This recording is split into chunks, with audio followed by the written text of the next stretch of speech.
Hi, I'm Mike Reichert, and welcome to this session of Iron Forum. Today, I have the joy of being able to talk to you about core values. And if you're trying to figure out now exactly how do you define core values, I think one of the best definitions that I've ever heard is by Seth Godin. And he said, people like us do things like this. That's what core values are, the things that we do in an organization that represent who we truly are when we're being our generative best. Now, normally you'll find things like your vision statement, your mission statement, and your values lumped together. But if I was starting an organization from scratch, the first place that I would start is with the core values. And I realize that usually doesn't match up to what most organizations do. Normally, an organization will start with its mission statement. But let me kind of separate for you the difference between the vision statement, the mission statement, and the core value segment. Because mission and vision statements are, they're different in this way. A vision statement is very aspirational. A vision statement is something that casts the future that you're trying to achieve in your business, in your organization, within your own personal life. And then your mission statement is what do you do every day to be able to achieve that vision statement? And an easy way to separate them is a vision statement is about your aspirations. Your mission statement is about perspiration, because that's the hard work you've got to do each and every day. And so think about it when you come to Scripture and you think about the example of Jesus as a leader. Jesus certainly had a vision statement, a mission statement, and values. Jesus' vision statement was, I've come to do the will of my Father who sent me. In other words, that was his overarching purpose. He came to this earth not to carry out his own plans and his own designs, but he came to be able to carry out his heavenly Father's. Now, his mission statement was, I've come to seek and to save those which are lost. So that's what Jesus did every day in his life and as a part of his ministry. So vision statement, I've come to do the will of my Father who sent me. Mission statement, I've come to seek and to save those which are lost. And the way that he carried it out each and every day was he went out and he interacted with people and he made an impact in their lives. So his strategy was to go out and to connect with people on an individual basis to be able to carry things out. And he came and said, here's what I'm going to do. I'm going to do good works to be able to connect with other people, because there's something about kindness that makes a great impact. So I think one of the core values that Jesus would have espoused was kindness, certainly integrity, some of the things that we'll talk about today. But Jesus had that strategy of how he was going to carry things out. So your mission statement in your company is going to explain your reason for existence. And it describes the company or department within your company and what their overall intention is and what they want to be able to carry out at the end of the day. So the mission statement becomes very valuable because it does support your vision statement, and it communicates to everyone the purpose and the direction, not only to your employees, but it will also do so to your customers, it'll do so to your vendors, and it will do so to your stakeholders. Occasionally, I have the great opportunity of getting to go to the Robert Greenleaf Center, which is there for the study of servant leadership. And I get to listen to some really amazing people around a round table that we get to meet and get to just discuss ideas. And one day someone shared a story that really espoused the value of their chairman, which was integrity. That was his number one thing, was to talk about integrity. And so the salesman told us this story about how one day they all had met and they were challenged with finding their quotas and fulfilling them and doing that kind of work, and how he had gone out to one particular vendor and he just kept beating him down on price and beating him down and beating him down until he finally got it to where there was just no margin left. And so he left with a contract in hand and felt so good about himself because he knew, I'm going back with the rock bottom price for this vendor. And when he brought it into his boss, who's this servant leader, he looks at it, he sees how much this widget is going to cost, and he looks at the salesman and he tears up the contract in front of him. And this salesman is the one who's sharing this story with us at this round table. And he said, I was absolutely shocked because, I knew it was a great contract. I knew I'd gotten the best price. And then his boss taught him a servant leadership lesson. He looked at him and said, do you realize our vendor cannot survive on that type of a razor-thin margin? And if he were to give that kind of margin to everyone, he's not going to have a business. And if he doesn't have a business, then we're not going to be able to buy from him.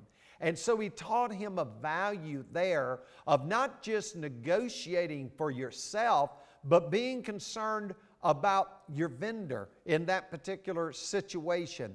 And so values, missions, all of those different things, that vision statement, they run together. So again, the vision statement is describing the organization as it would appear in your future successful state. What would your company look like if it was operating on every cylinder, if everything was kicking in and everything was doing great? And so when you develop that vision statement, try to answer this question.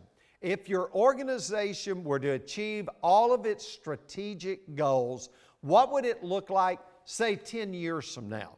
And that helps you to begin to get an idea of what that vision statement is. It's going to be inspirational and it's going to be aspirational. It may be something that you never fully accomplish, but you're going to do your very best to get there. And what it does for you as well is it creates a mental image of the future state of your organization and what it wants to be able to accomplish. So that vision statement should be challenging and inspiring your employees every day. And that value statement describes what our organization believes in and how it's going to behave. So the mission and the vision are extremely vital to every organization, but right up there with them again comes the values part of your organization. And I just want to explain to you why that's so important, because not all organizations create and can even uphold a value statement. As a matter of fact, I tell you that if you can't uphold the values, please don't establish them, because you're going to create dissonance within your organization.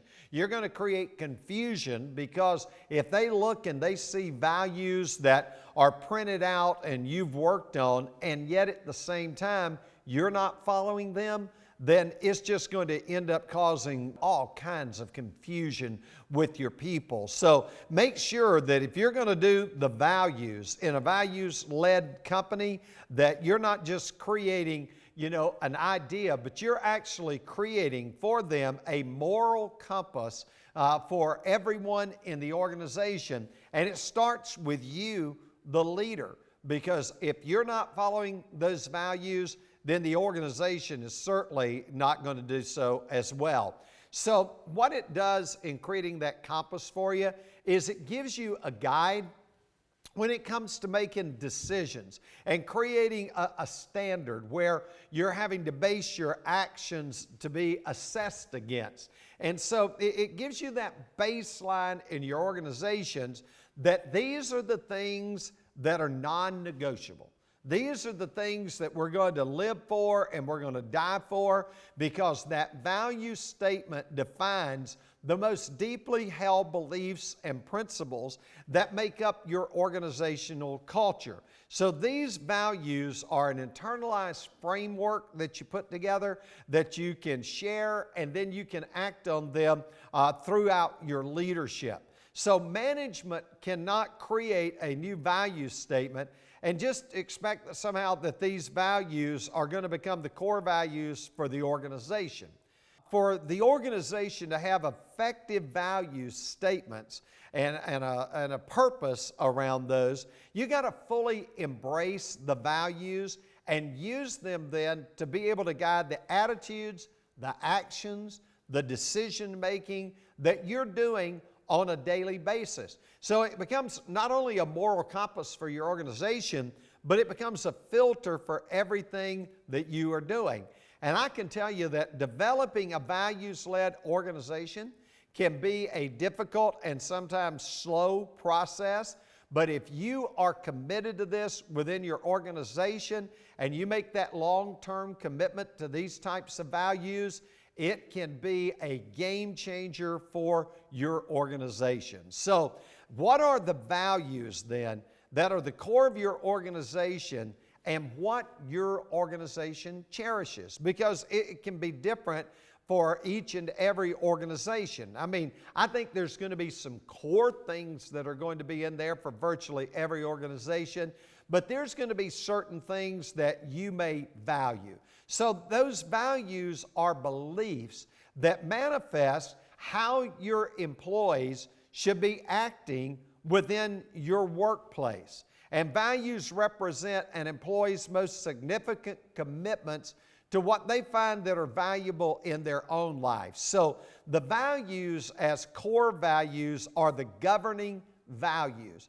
And it helps to apply to your people whether they're in the workplace or whether they're outside the workplace. Because believe me, there's some organizations that don't even think about that aspect until something happens that impacts the reputation of their company. And let's face it, we all know a reputation is a lot easier kept than it ever is regained, because it's very hard to go back and to regain that reputation, especially in the days of social media and all kinds of other issues that can crop up. And one of the first things when someone has broken the law and they begin to do a news story on them is they're not only going to talk about who that person is, they're going to talk about where that person works.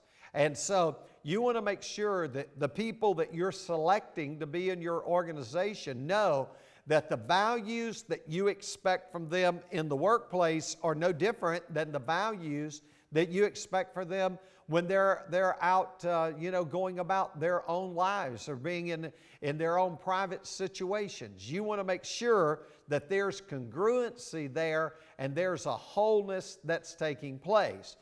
The word for that would actually be integrity.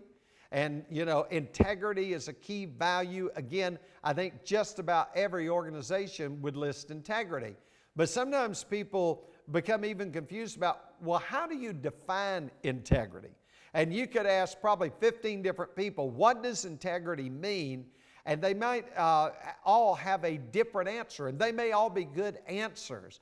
So sometimes attaching an action statement helps you a great deal. So here's how it would work with integrity. Integrity is always doing the right thing. Always do the right thing. Whether you're in the workplace, do the right thing. If you're in private with your family, do the right thing. If you're out there in public, do the right thing. And the word integrity comes from a Latin word integer, which means that there is a wholeness, there is a completeness. And so when a building, for instance, has architectural integrity, it means that that building is going to hold together. It's structurally sound. And that's what integrity needs to be in the life of every individual. We see it all the time destroy sports teams. We see it, impact people. Things that they were doing outside the workplace end up impacting them inside the workplace and can cause them to be fired, released from their job responsibilities. So making sure that your people understand what we consider core is going to be in your professional life and it's going to be in your personal life, and you begin to drive home what those values are.